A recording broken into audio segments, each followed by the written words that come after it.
You may be seated.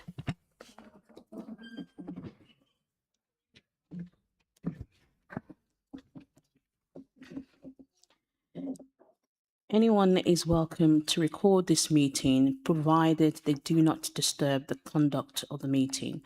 More information is available in the agenda. I would like to remind everyone present that this meeting is being filmed and made available to view in live and archive form via the Council's website. If you're seated in the public gallery, it is possible that the cameras may capture your image.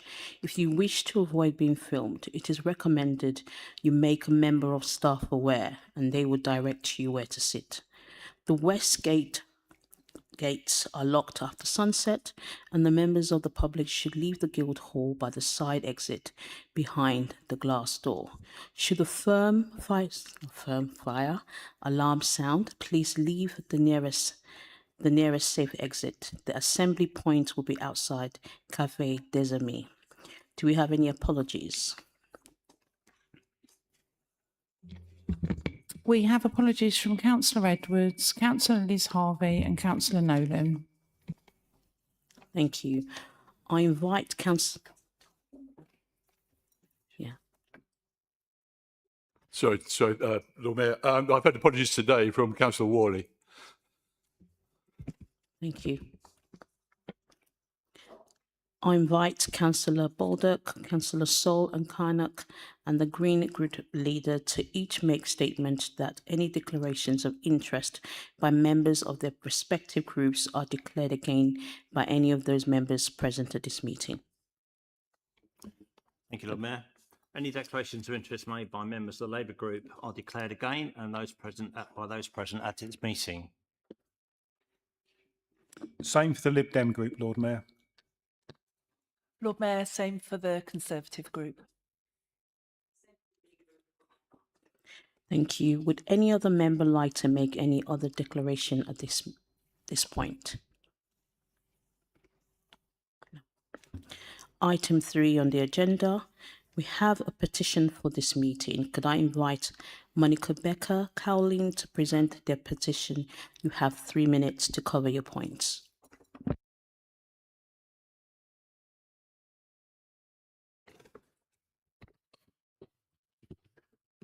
Good evening, Lord Mayor, committee members and councillors. I, the undersigned, wish to oppose horse-drawn carriages coming to Canterbury. Horse-drawn carriages force sensitive horses to pull heavy loads through busy traffic and on hard surfaces, often for long hours without any rest. This constant strain contributes to lameness and hoof deterioration, and in some cases, animals have died while being forced to pull heavy carriages.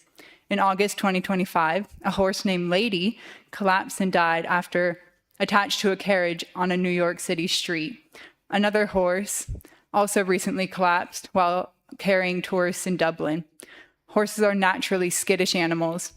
They can become easily spooked, leading to serious incidents. In 2024, a man in a horse-drawn carriage was seriously injured after a collision with a vehicle in Leicestershire.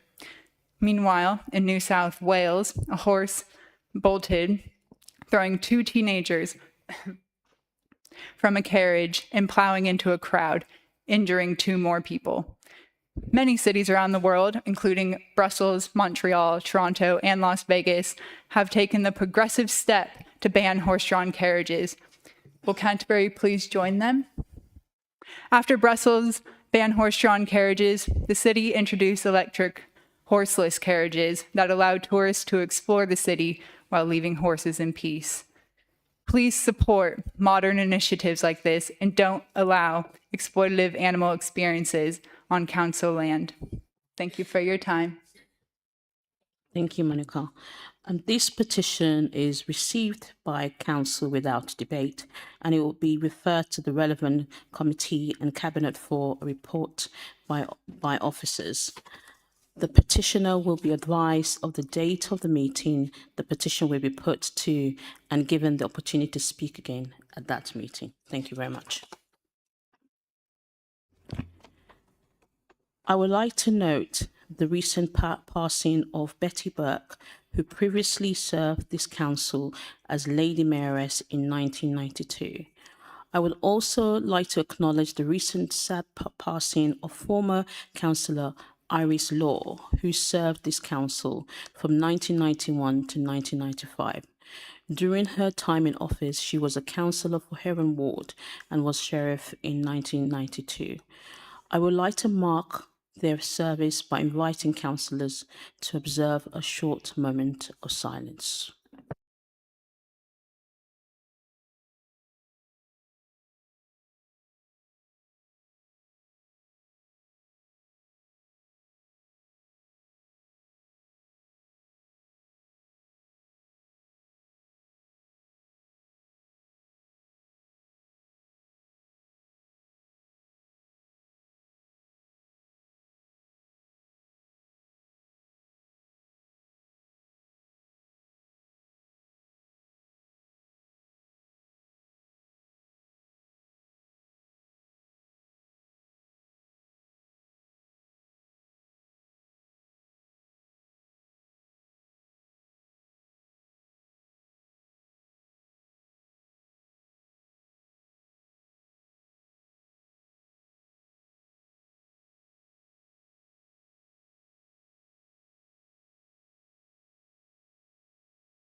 Thank you. I would like to invite the leader and cabinet members to make any announcement they may have.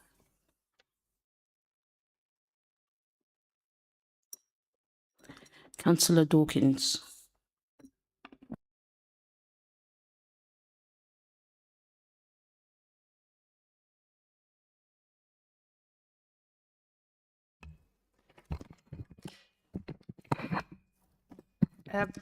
Thank you, Lord Mayor.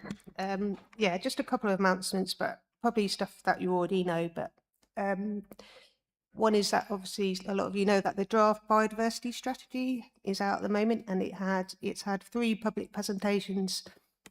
Last week they happened, one in Herne Bay, one in Canterbury here, and one in Whitsville. And then there was an additional one at the Canterbury Biodiversity Network, on which a lot of people with a sort of expertise and interest in biodiversity came along to that at the university. There's been sort of over 100 responses so far, so I just encourage you, if you haven't done the draft consultation yet, this consultation, please do that, and it ends on the 6th of May. And just another announcement, me and some other fellow councillors, some of you in here today, we went up to watch the People's Emergency Briefing, which, if you don't know, is a film about sort of the impacts of climate change and how it's going to have impacts on so many things. So, oh yeah, you were there as well. So just encouraging everyone to watch it, and just have informed the Democratic team and also the officers as well, and they're working out a way which should be the best way to circulate it with the rest of the council and councillors. Those are my announcements. Thank you. Thank you. Do we have any other announcement? Councillor Ricketts. Thank you, Lord Mayor. To continue the sad theme from earlier on, I'd like to mention the passing of Steve Bailey, who was chair of Chesterfield Parish Council, who passed away last week after a short and unexpected illness. He was a incredibly powerful and passionate advocate for where he lived, a strong force and a strong representative of his friends and neighbours in Chesterfield. He worked very closely with me recently on some of the parish engagement stuff, and he was the local area representative on Calc. You could agree or disagree with Steve, but you would always end up having a laugh with him afterwards, and he will be sadly missed, first of all by me, but mostly by his residents and his family, and the district is poorer without him. Thank you, Lord Mayor. Thank you, Councillor Ricketts.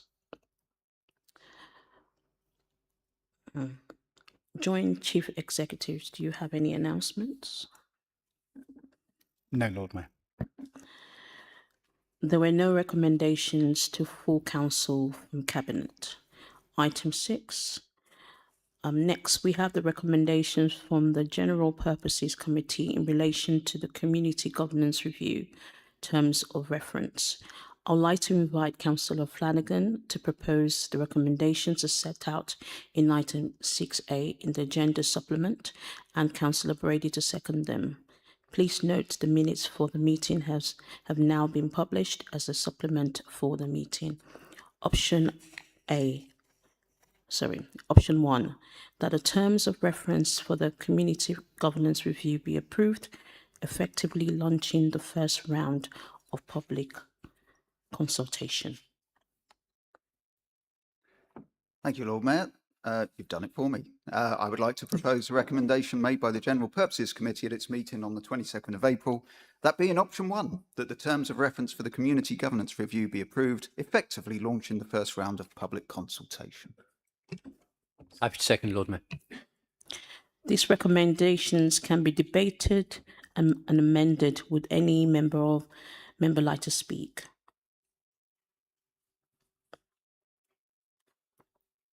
No? Could I ask Lauren to take a recorded vote?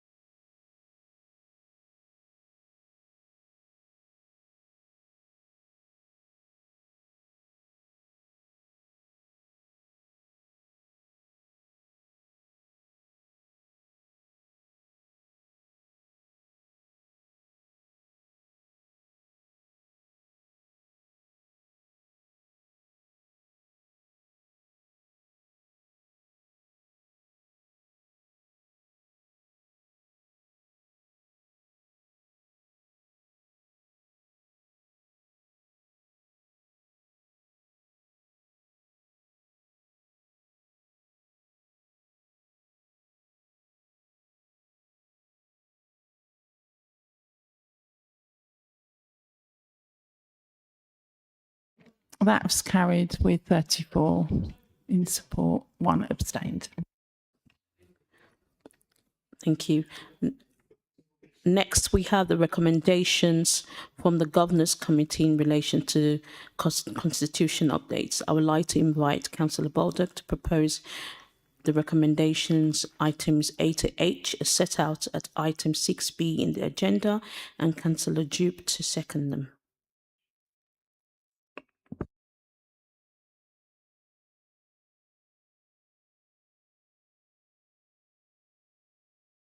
Thank you, Lord Mayor. To repeat there, so to recommend from the Governance Committee, held on March the 10th this year, minute number 674 concerning updates to the Constitution. Those are detailed, and I would ask the Councillor Jupe to second them, please. Seconded, Lord Mayor. Thank you very much. They are all detailed, and I'm sure you've all read them in your backs. These recommendations can be debated and amended. Would any member like to speak?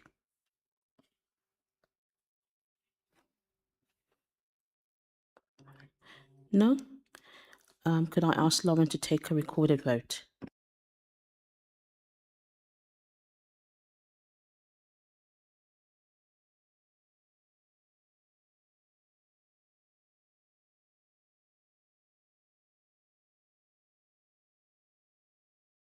That's carried unanimously.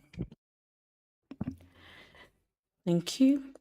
Next, we have the recommendations from the Appointments Committee in relation to the appointments be confirmed to the statutory role of independent person under Section 28(7) of the Localism Act 2011.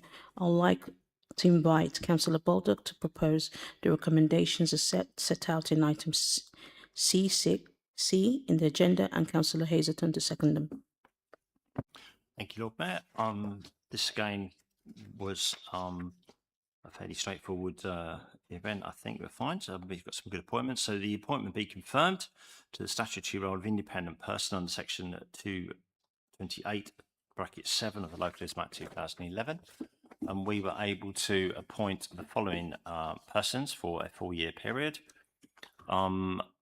They are Sally Hawkins, Maya Field, and Jackie Dubner. I believe that's Dubner. Okay, so those are recommendations. I would seek your second in place and take a vote. Seconded, Lord Mayor. Thank you. These recommendations can be debated and amended. Would any member like to speak? Lauren, can you take a recorded vote? Thank you.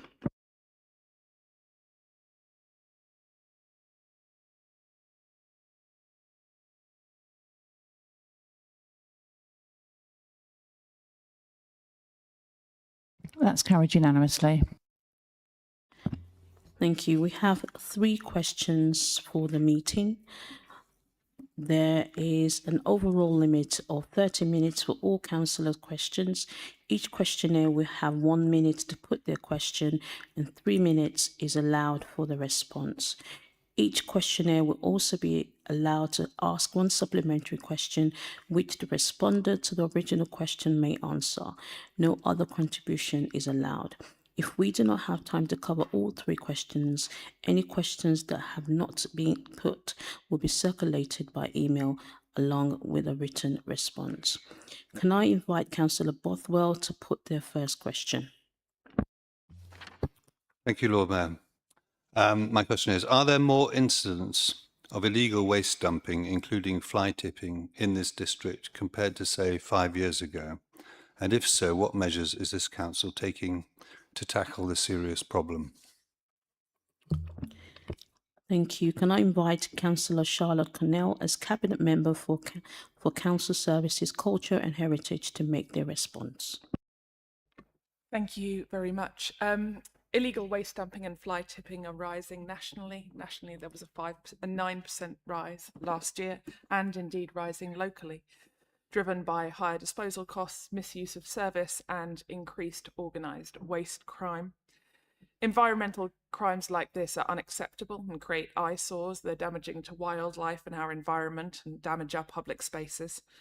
The government has recently set out the provision for increasing fines to help deter this, and this council will shortly be considering how we can best implement that opportunity at a local level.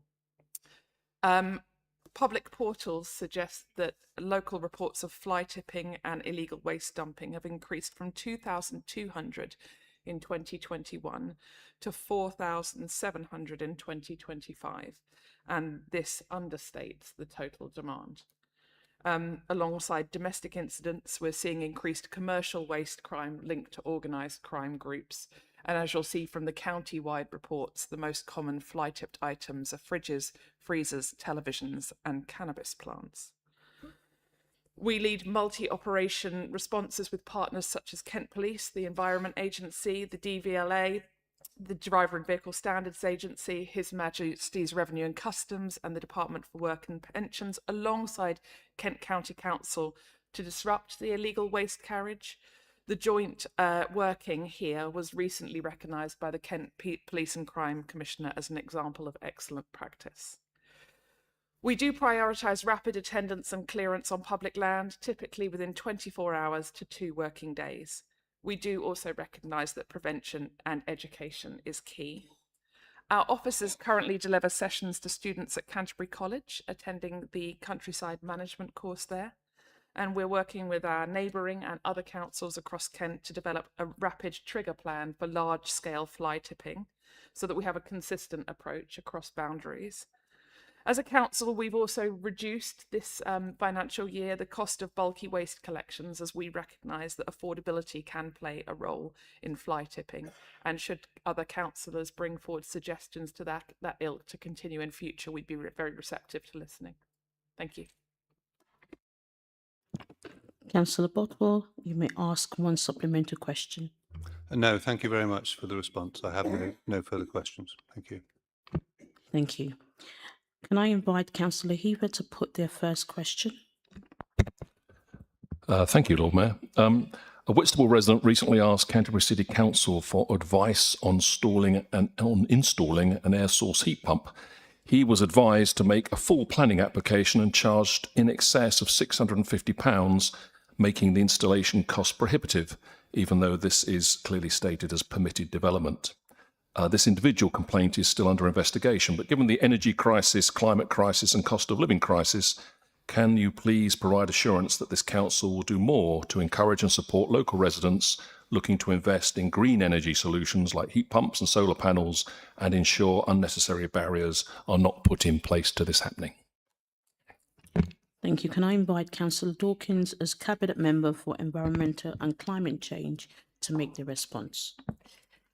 Yeah, certainly. So yes, we already have a fantastic example of the council encouraging and supporting local residents already, and that is the Warm Homes Local Grant Scheme.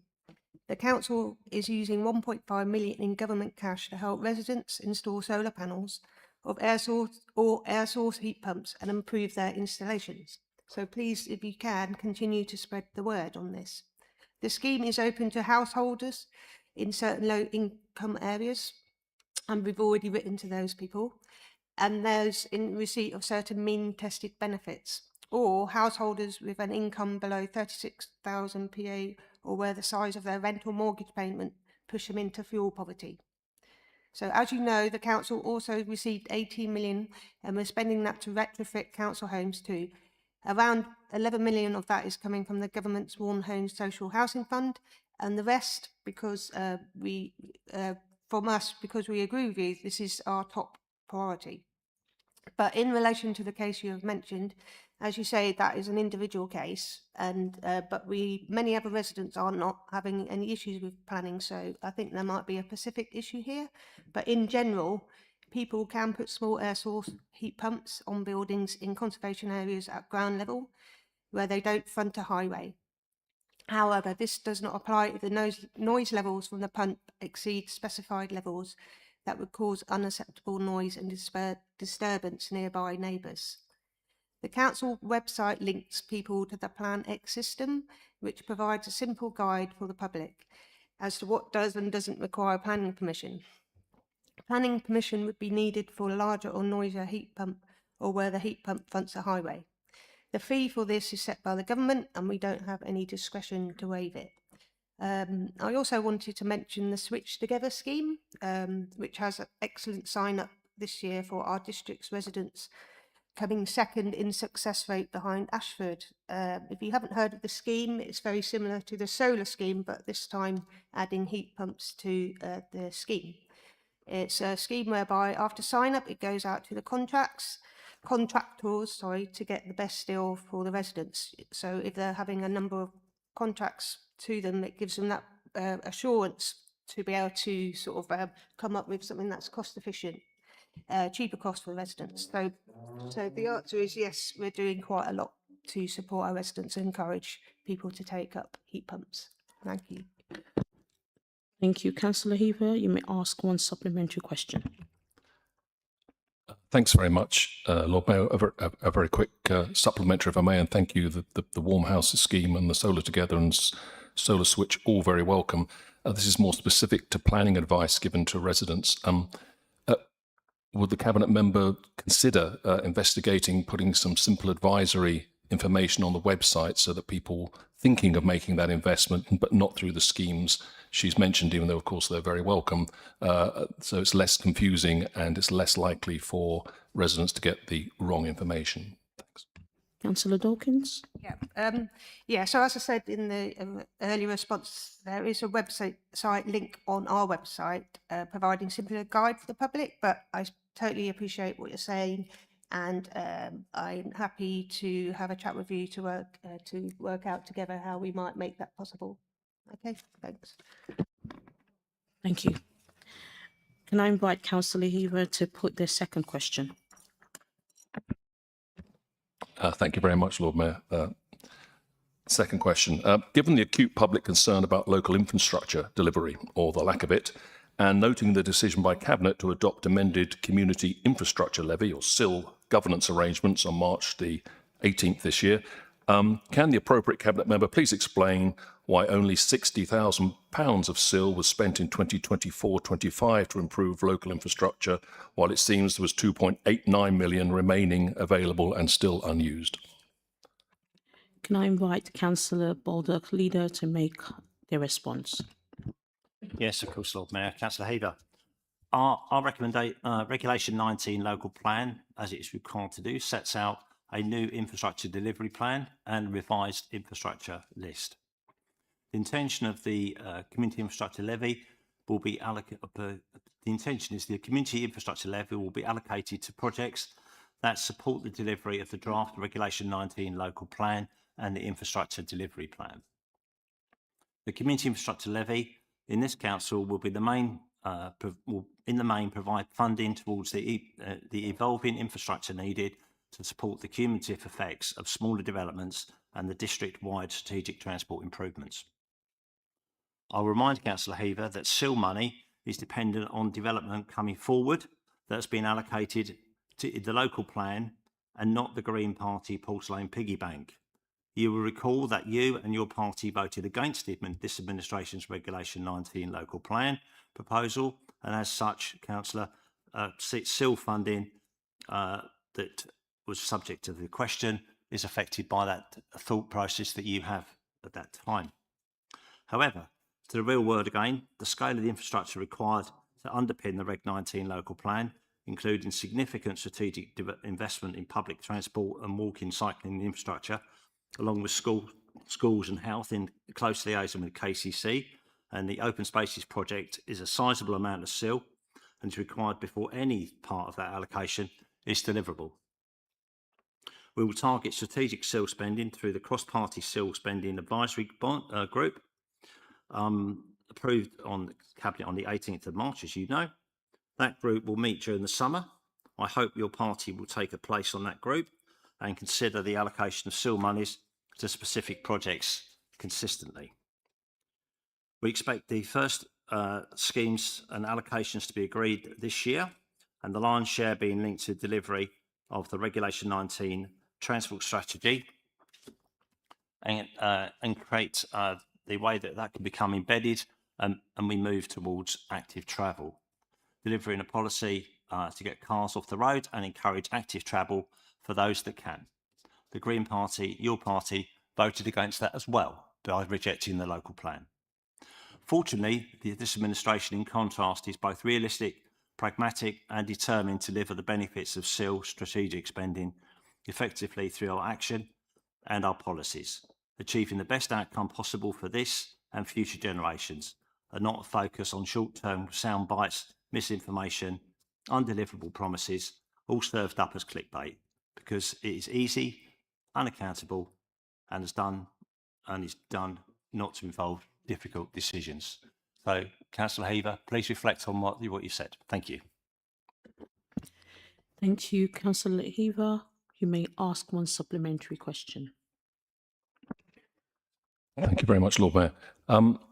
From that then, can I assume that the 2.89 million that's sitting there now from development that's already happened, would you mind confirming, please, that none of that will be spent until the new Reg 19 plan is adopted?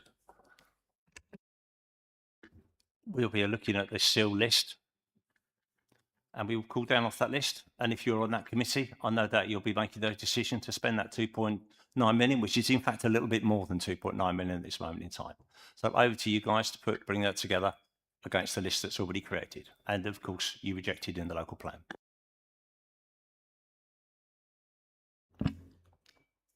Thank you. Item 8 on the agenda. There are no notices of motion for this meeting. We move on to item 9. Are there any changes to memberships of committees and subcommittees, please? No? Okay. Item 10. I'd like to invite the leader to propose and deputy leader to second approval of the meetings of the full council meeting of the 23rd of February and the 18th of March 2026.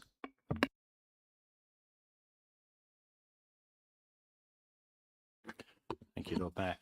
I propose for receipt and adoption the minutes of full council meeting on the 23rd of February and the 18th of March 2026, and seek and seconder, please. Seconded, Lord Mayor. Thank you. We'll go to a recorded vote.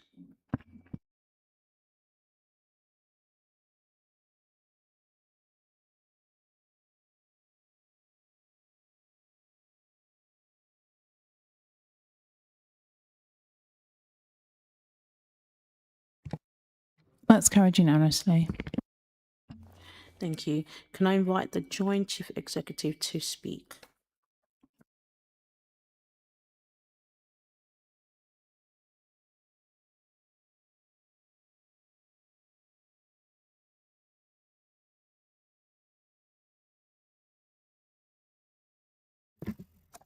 Apologies, Lord Mayor. On the annual report on special urgency decisions, Part 6.4 of the Executive Functions Rules and Procedures requires that the leader submit an annual report to the Council on executive decisions taken in the preceding year under Rule 11, Special Urgency. There has been one such special urgency decision reported this year, and that usefully can be found under item 15 of this agenda. Thank you. Thank you. The programs of meetings for the next council year is set out. Thank you. Item 11, report back on notices of motions. And I note that there's nothing to report back, but I just wondered where we were with the South East Water motion that we brought to council, where that's sitting and what's happening with that. The one that was to get a sort of not county-wide, more than county-wide, but all the different councils together to have an overview committee of South East Water. Thank you. Go ahead, Peter. Thank you, Lord Mayor. Yes, it's on the agenda to go to Cabinet at the July meeting. I think it's the second July meeting, then it'll be reported back to the council after that. Item 13, the programme of meetings for the next council year is set out in the agenda on pages 21 to 22. A final version will be presented at the annual meeting, but approval of the draft tonight allows everyone to start planning their diaries for next year. So I'd like to invite the leader to propose, the deputy leader to second the adoption of programme of meetings for 2026 to 2027. Lord Mayor, I'm happy to do that. So the draft meeting dates can all go in your diaries now, hopefully. So that'd be really helpful. So I'm happy to propose the draft meeting dates for 26 and 27 and seek a seconder, please, for that. Seconded, Lord Mayor. Thank you. Can we approve this by general assent, if all in agreement? Thank you. Item 14, the Joint Chief Executive would like to speak. Thank you, Lord Mayor. The minutes will be dealt with in turn. The Lord Mayor will invite the relevant chair to propose the receipt and adoption of the minutes and then ask for a seconder for the proposal. Councillors are permitted to debate the minutes if they wish, but they cannot be amended. The only possible action, if there is any disagreement on the accuracy of the minutes, is for them to be sent back to the relevant committee to consider.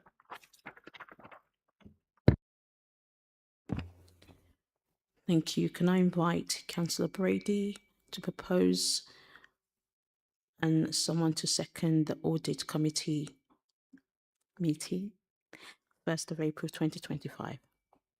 Thank you, Lord Mayor. I move for receipt and adoption of the minutes of the audit committee dated Wednesday, the 1st of April 2026. Do I have a seconder, please? Seconded, Lord Mayor. Can we approve by general assent? Thank you. Can I invite Councillor Baldock to propose and ask for a seconder for the Cabinet meeting of the 9th of February, 16th of March and 18th of March 2026? Thank you, Lord Mayor. So I propose for receipt and adoption the minutes of three cabinets, the 9th of February, the 16th of March and the 18th of March. That's each pages 29 to 51 in your agenda. Seconded, Lord Mayor. Thank you. Can we approve by general assent? Thank you. Can I invite Councillor Hazelton to propose and ask for a seconder for the Cabinet Advisory Committee meeting? Thank you, Lord Mayor. I propose for receipt and adoption the minutes of the Cabinet Advisory Committee for Housing on Thursday, the 12th of March 2026. Can I have a seconder, please? Seconded, Lord Mayor. Thank you. Can we approve by general assent? Thank you. Can I invite Councillor Buckman to propose and ask for a seconder for the Companies Advisory Committee? meeting.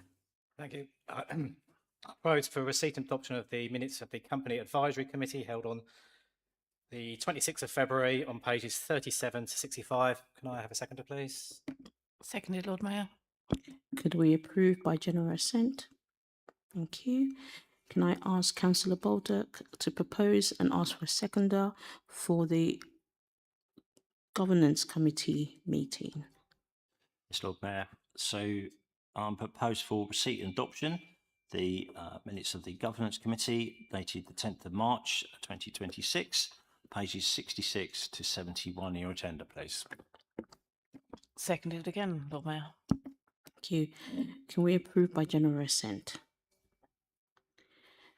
Can I invite Councillor Prentice to propose and ask for a seconder for the Overview Committee meeting? Thank you, Lord Mayor. I move for receipt and adoption the minutes of the Overview Committee held on Thursday, the 12th of February 2026, pages 72 to 78, and Thursday, 5th of March, pages 86 to 89, and Thursday, 26th of March, pages 90 to 95. Do I see a seconder, please? Seconded, Lord Mayor. Can we approve by general assent? Can I invite Councillor Dan Smith to propose and a seconder for the Planning Committee meeting? Thank you, Lord Mayor. I move that we propose a receipt and adoption of the Planning Committee meeting on Tuesday, the 31st of March 2026, pages 86 to 89 of this agenda. Do I have a seconder, please? Seconded. Can we approve by general assent? Can I invite Councillor Carnac to propose and ask for a seconder for the Scrutiny Committee meeting? Thank you, Lord Mayor. I submit for receipt and adoption the minutes of the Scrutiny Committee held on Wednesday, 4th March 2026, pages 96 to 106. Do I have a seconder, please? Seconded, Lord Mayor. Thank you. Can we approve by general assent? Can I invite Councillor Chris Cornell to propose and ask for a seconder for the Whitstable Harbour Board meeting? I propose for receipt and adoption the minutes of the Whitstable Harbour Board dated Friday, the 16th of January on pages 107 to 110. Can I have a seconder, please? Thank you. Can we approve by general assent? Can I invite Councillor Flanagan to propose and ask for a seconder for the General Purposes Committee meeting? Thank you, Lord Mayor. I propose for receipt and adoption the minutes of the General Purposes Committee held on 22nd of April 2026. There is one minor amendment to make in the minutes. The minutes show that Councillor Baldock was present at the meeting. I'm sure Councillor Baldock was intently listening at home, but it was in fact Councillor Chris Cornell. Do I have a seconder, please? Seconded, Lord Mayor. Thank you. Can we approve that? General assent. Thank you. Item 15 on the agenda. I invite the Joint Chief Executive to speak on the item. Thank you, Lord Mayor. On the 30th of March 2026, Susie Wakeham, as Joint Chief Executive, made an urgent decision related to the purchase of Old Park Estate, Canterbury. Decision, options and report and reasons can be viewed online on the website. The decision was to enter into negotiations to acquire the Old Park Estate and complete the necessary legal documentation to complete the acquisition of the site. As you'll see in the report, if you've looked at it, there were three options considered by Susie in making the decision. The first was not to proceed with the decision to make an offer. The second, which was the supported and recommended option, was to support the purchase as set out in the papers here. And the third option was to support the purchase, but with an offer of a higher sum. Following consideration, the reasons recommended were this provided the best balance between financial prudence, deliverability, and likelihood of securing the site. Therefore, Susie, using her delegation, made an urgent decision as per the report for you tonight. Thank you, Lord Mayor. Thank you. There are no other urgent business. Thank you all for coming. This meeting is now closed. Thank you.